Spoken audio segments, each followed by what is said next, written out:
Say, what's cracking, YouTube? It's your boy 16 to life, and I'm back like I'm on a parole violation. Yard down! Now, for those of y'all that's new to my page, in 1994, I got arrested. I was eventually sentenced to 16 years plus life, and I served 24 years straight in the California prison system. During those times, I accumulated some good stories, and I'm going to share a story with y'all today. In the event you happen to like this story, then definitely be sure to hit that like button, leave a comment, subscribe to my page, and most definitely be sure to hit that notification bell. That way, anytime I drop a story, you'll be notified ASAP, and you can hop on it whenever you're ready. Also, like I told y'all, man, I rap. Don't get it twisted, though. The flow is none like Curtis Blow. All you got to do is check me out. I got a song called Never Gave Me Therapy. It's on all major streaming sites. It's also a video up for that on YouTube with a lot of other videos. Actually, just go to my YouTube playlist, scroll down to gas stations, and you will find all my music there. On me, you definitely going to be pleasantly surprised. Now, let's hop right up into this story. This particular story right here takes place when I was still in the county jail. I got arrested in Riverside County. Then later on, I got moved to another jail that's within the Riverside County jail system in the city of Marietta. The name of that jail was Southwest. They put me in this open dorm, which was cool. I liked it up in there, but then we ended up getting into a riot, so they moved me to another pod, which was cell living. And so that particular pod was something that you would see like on 60 Days In. When you walk in, you know, the cells are back up against the wall, upstairs, downstairs, big old day room in the center.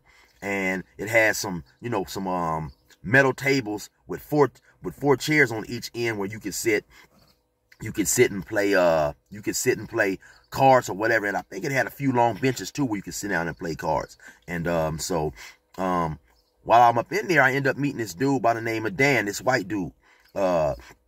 Now, Dan probably was about 5'10", man, probably about 175 maybe. Young dude, he had never been to the pen or whatever. You know, we had talked periodically and stuff, and he had never been to the pen and stuff. So he was just doing some county jail time. And so he was a real cool dude, man. Good you know, clean cut, good, I guess, stamp collector, library clerk looking ass motherfucker. You know, some of them dudes, man, you see him and like wondering like, damn, what is this dude up in, you know, what is this dude up in here for, man? He looked like a good computer software designing ass type dude, you know, just real, you know, square and soft spoken and stuff, you know. And so there was another dude up in there by the name, I don't even know his name, so I'm gonna just call him Loudmouth, you know. And he was about 5'9", fat dude though, probably about 225, 230, big old fat stomach, you know, always talking about, you know, the pens that he had been to. He was older too, probably about 35 years old, always talking, you know, how many prison terms he had did, how many pens he had been to, all these important people that he claimed to know and stuff that was in prison, you know, like a name dropper and all this old type of stuff, you know. And so he'd always be like, yeah, bro, I can't wait to get out of here, bro, and get back to the pen, bro, and be around some solid, righteous brothers, bro. This shit's for the birds, bro. These dudes in here are fucking weenies, bro. And so, you know, he'd be talking about, I guess, you know, some of the white population up in there, you know. And so, at one day now, they're sitting back playing pinochle. So it's Loudmouth and his partner, older man, playing against Dan and his partner. Now I'm in the day room, probably playing dominoes or something, you know, a couple tables away. So they're over there playing cards, and at some point you hear Loudmouth say, "That's a renege, brother. You just renege, brother." Dan was like, "No, I didn't, dude." He's like, "Yeah, you did, brother." You know, now they're gambling too. So, "Brother, are you trying to cheat me, brother? You just fucking reneged, brother." Dan was like, "No, I didn't, bro. I didn't renege. I didn't cut that, you know, whatever suit it was." So then Dan said, "Yeah, you did, brother. Look right here." He reached into his closed books, turned the closed books over, started going through his books like, right here, brother. Fuck, I told you, brother. You fucking trying to cheat me, brother? What the fuck's wrong with you? And Dan was just like, hey, dude, listen, man, I told you, bro. It was just an honest mistake, man. All you have to do, dude, is just call the renege. You're taking this way to the extreme, dude. I'm not gonna play like this, dude. So he gets up and he gets up and he walks away. So actually he goes to his cell, I guess gets the little items or whatever that they're gambling for. He comes back and he gives it to Loudmouth. He's like, here, dude, that's all right, dude. I'm done, dude. I'm not going to be gambling, dude. It's not worth it, dude. And so he walks away.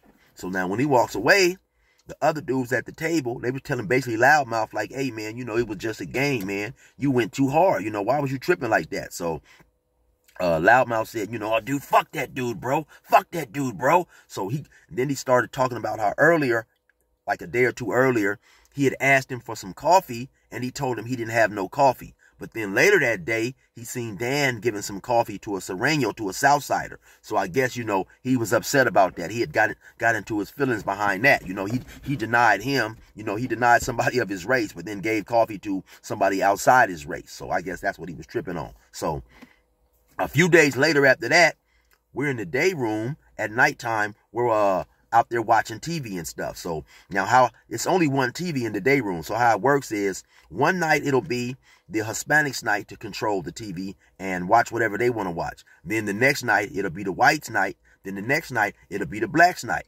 Now in the event it's not your night, you can still sit out there and watch TV. You just don't control what comes on. You know, you can't pick what's going to be watched. So they was sitting out there. They was watching Baywatch, you know. Now, at some point in time, Loudmouth comes strolling over there. He's like, hey, brother, what's going on? Who picked this shit, brother? Who's watching this fucking shit? The hockey game's on, brother. And so it was a couple white dudes sitting out there. And nobody really said nothing. And then Dan said, hey, dude, I'm watching that dude. I suggested that dude. And Loudmouth was like, hey, brother, well, listen, brother, the hockey game's on, dude. Sports rules, dude, and that's what I want to watch. So he goes up to the TV. He starts turning the TV. Now, like I said earlier, Dan had never been in the pen. Now, like in California, with a lot of, I know with a lot of races, I know it is like that with the blacks also. When you're in the TV in the day room, if there's a sports game on, automatically sports rule. You know, I don't know why it's like that, but that's how it is. But like I said, Dan had never been to the pen. So sometimes, you know, he was a young dude, never been to the pen. So I guess he felt maybe he was just getting bullied or whatever. I guess he figures that, you know, when I go out here, if nobody's watching it, I'm white, I put it on a TV program, that's what I get to watch. So like I said, Loudmouth goes up there. He starts just turning the TV to the hockey game that he wants to watch. So Dan gets up and Dan is like, hey, dude, what are you doing, dude? I just told you, dude. I'm the one that put that on. I'm watching that, dude. I want to see Baywatch. And so Dan is like, no, brother. You listen here, brother. You ain't never been no fucking where. Let me tell you something, dude. Sports always overrules, dude. Sports always overrules. And your opinion doesn't even fucking count anyway. You're not a righteous wood. And Dan was like, hey, dude, man, what are you talking about, dude? I'm white, man. I'm white. I am righteous, dude. I don't want to go through this with you, dude. You're just trying to mess with me or whatever.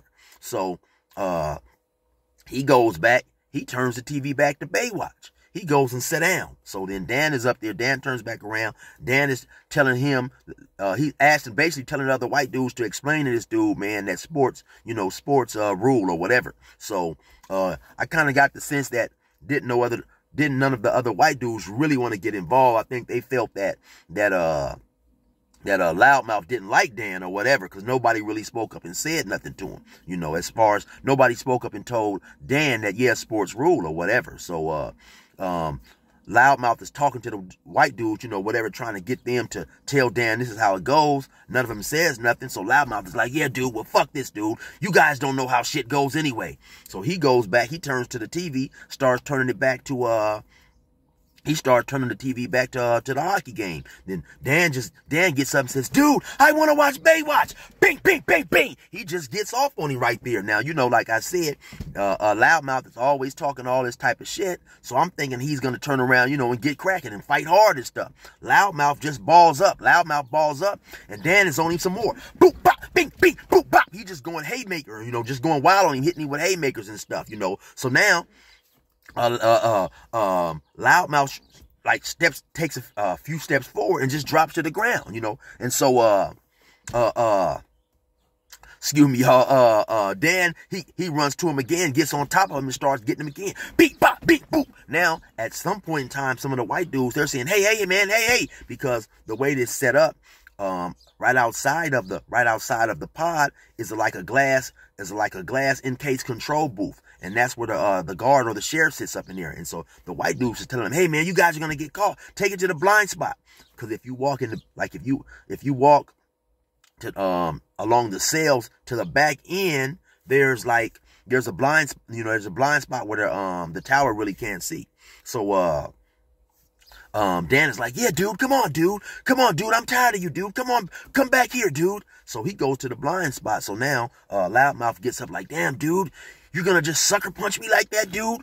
Bro, you're gonna sucker punch me like that, dude? So they walk back there and stuff. Now we can't really see what's going on because we don't want to turn our heads and potentially alert the guard that is something going on back there. So, everybody just continuing to look forward, look at the TV. But, from the sound of things, it sounded like, they scuffled for a hot second. But all Loudmouth kept saying is, dude, you're going to sucker punch me, dude. You're going to sucker punch me. They was only back there maybe a hot 15, 30 seconds. So they couldn't have done much, So now they come out, Loudmouth is just walking around in circles, just holding his lip and stuff, mumbling about, how he got sucker punched and all this type stuff. So we end up watching TV. They end up locking us up later on, normal program.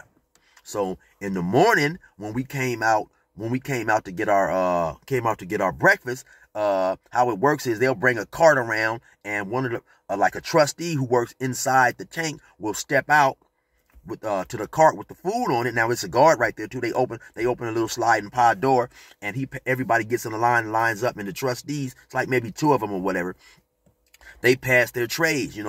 Everyone, when a person comes through to get a tray, they pass the tray. So now just so happened that Dan happened to be one of the trustees who's handing out the trays. And so, like I say, everybody's getting in line. We line up, we getting our trays. I had got mine and was sitting down.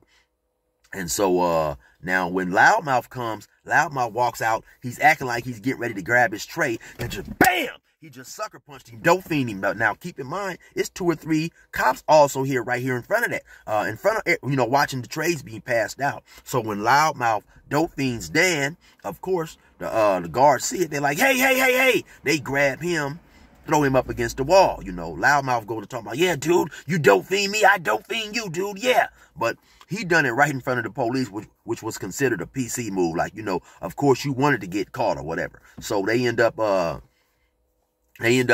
snatching both of the dudes up, Loudmouth and Dan, and they end up taking them out, and Dan ended up coming back. Loudmouth never came back, man. But that was one of my lessons right there, learning about tripping on the TV. Sometimes, man, people get real caught up in trying to control them state TVs and fighting over stuff like that, So that was one of the things I never really got involved in, especially once I got to the pen and could have my TV, because we could have our own TVs in the cell. So periodically you would see dudes get into it about about TVs in the day room in prison. And sometimes each one of these dudes would have, a TV in the cell. So the practical thing would be just go to your cell and watch whatever you want to watch. But some dudes didn't use that logic, man. But like I say, that's one thing I always stayed mindful of. Don't be tripping over those TVs. They belong to the state, and I'm not gonna trip on them. But anyway, you already know what it is, man. It's your boy 16 to life.